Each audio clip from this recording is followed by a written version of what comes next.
اس میں یقیناً ایک عبرت ہے، سبق آموزی ہے لِأُولِي الْأَبْصَارِ، لیکن یہ عبرت اور سبق آموزی صرف ان کے لیے ہوتی ہے کہ جو آنکھیں رکھتے ہوں، جن کے اندر جو ہے دیکھنے کی صلاحیت موجود ہو۔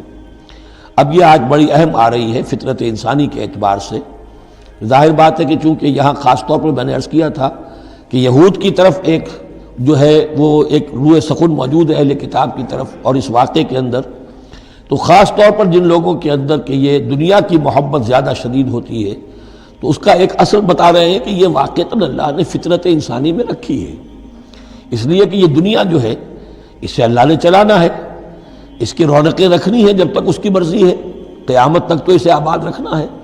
اولاد پیدا ہوگی تو دنیا قائم رہے گی، نسل چلے گی، مرد اور عورت کی ایک دوسرے کے ساتھ کشش ہوگی تو اولاد پیدا ہوگی، اور یہ تمام چیزیں جو ہیں دولت کی کوئی طلب ہوگی تو آدمی محنت کرے گا، مشقت کرے گا، کمائے گا۔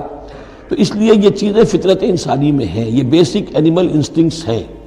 بس ضرورت اس بات کی ہوتی ہے کہ انسٹنکٹس کو دبا کر رکھا جائے، اللہ کی محبت، اللہ کی شریعت کو اس سے بالا تر رکھا جائے، بس یہ نہیں ہے کہ ان کو ختم کر دیا جائے۔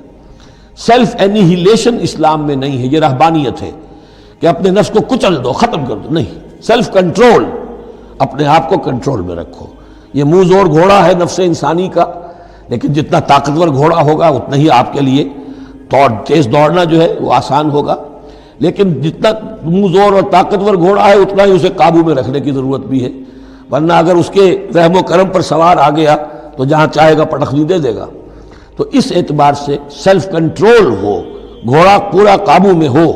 البتہ یہ ہے کہ سیلف کو، اپنے نفس کو، اس کو کچل ڈالنا، سیلف اینیہیلیشن، یہ اسلام میں نہیں۔ زُیِّنَ لِلنَّاسِ حُبُّ الشَّهَوَاتِ مِنَ النِّسَاءِ، مزین کر دی گئی ہے لوگوں کے لیے ایک تو محبت جو ہے، شہوت کی محبت خواتین کے بارے میں۔ اب دیکھیے یہاں بھی قرآن مجید گویا کہ ایک طرح سے تائید کر رہا ہے فرائڈ کی۔ اس کے نزدیک سب سے پورٹنٹ فیکٹر جو ہے، سب سے پورٹنٹ جو موٹیو ہے انسان کا، وہ سیکس ہے، اور یہاں بھی اللہ تعالیٰ نے سب سے پہلے اسی کا ذکر کیا ہے۔ اگرچہ میرے نزدیک ضروری نہیں ہے، اس لیے کہ دوسری جگہوں پر پیٹ جو ہے، معاشی ضرورت یہ اس سے بھی سخت ہو جاتی ہے، لیکن یہ کہ واقعتاً یہ حضور نے بھی فرمایا ہے صلی اللہ علیہ وسلم، ما ترکت بعدی فتنۃ اضر علی الرجال من النساء، میرے بعد اب مردوں کے لیے عورتوں کے فتنے سے بڑا فتنہ اور کوئی نہیں ہے۔ ان کی محبت جو ہے وہ انسان کو کہاں سے کہاں لے جاتی ہے۔ بلعام بن باورہ یہود کے اندر ایک بہت بڑا عالم اور فاضل شخص تھا، ایک عورت کے چکر میں آ کر اور وہ شیطان کا پیرو بن گیا۔ وہ قصہ آئے گا سورہ اعراف کے اندر۔ تو واقعہ یہ ہے، لیکن ایک فطرت کے اندر ہے تو صحیح، محبت تو ہے۔ زُیِّنَ لِلنَّاسِ حُبُّ الشَّهَوَاتِ مِنَ النِّسَاءِ وَالْبَنِينَ، اور بیٹے انسان کو بہت پسند ہیں، بیٹے ہوں، اس کا نام چلتا رہے، بڑھاپے کا سہارا بنے۔ وَالْقَنَاطِيرِ الْمُقَنطَرَةِ مِنَ الذَّهَبِ وَالْفِضَّةِ، اور یہ کہ خزانے ہوں جمع کیے ہوئے سونے کے اور چاندی کے۔ وَالْخَيْلِ الْمُسَوَّمَةِ، اور گھوڑے ہوں، بڑے نسل والے گھوڑے جو ہیں جن پر کے نشان لگے ہوئے ہوتے ہیں، پیڈگری ہوتی ہے ان کی۔ وَالْأَنْعَامِ، اور مویشی ہوں، مال جو ہے پنجاب میں اور سرائکی کے علاقے میں مال کہتے ہی جانوروں کو ہیں، ان حیوانات کو ہیں، مال مویشی۔ وَالْأَنْعَامِ وَالْحَرْثِ، اور کھیتی۔ ذَلِكَ مَتَاعُ الْحَيَاةِ الدُّنْيَا، بس جو نقطۂ اعتدال ہے وہ یہ ہے کہ جان لو یہ ساری چیزیں اس دنیا کی زندگی کا ساز و سامان ہے۔ اس زندگی کے لیے ضروریات کی حد تک ان سے فائدہ اٹھانا، اس میں کوئی بری بات نہیں، لیکن واللہ عندہ حسن المآب، لیکن اللہ کے پاس ہے اچھا لوٹنا۔ وہ جو ہے جو اللہ کے پاس ہے اس کے مقابلے میں یہ کچھ بھی نہیں۔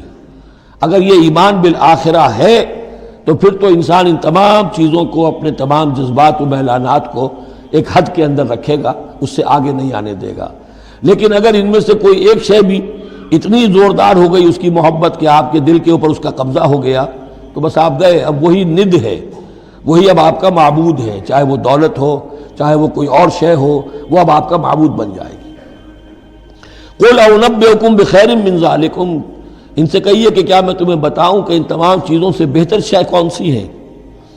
لِلَّذِينَ اتَّقَوْا عِندَ رَبِّهِمْ جَنَّاتٌ تَجْرِی مِن تَحْتِهَا الْأَنْہَارُ خَالِدِینَ فِیہَا، وہ لوگ کہ جو اپنے رب کا تقوی اختیار کرتے رہے۔ تقوی یہی ہے کہ اپنے نفس کا بھی حق ہے دو، اِنَّ لِنَفْسِکَ عَلَیکَ حَقًّا، لیکن ناجائز راستے سے نہیں۔ تمہارے پیٹ کا بھی حق ہے، اس کا ادا کرو، لیکن عقل حلال سے۔ تمہاری اولاد کا تم پر حق ہے، ان لنفسک علیک حقا وان لزوجک علیک حقا وان لزورک علیک حقا، تمہارے ملاقاتی آتے ہیں ان کا بھی تم پر حق ہے، وہ حقوق ادا کرو، لیکن اللہ سے اوپر کسی حق کو فائق نہ کر دینا، بس یہ ہے اصل بات۔ اگر تو یہ اگر حفظ مراتب نہ کنی زندگی، اگر یہ حفظ مراتب نہیں ہوگا تو گویا کہ اب آپ گئے، دین اور دنیا سب گئی۔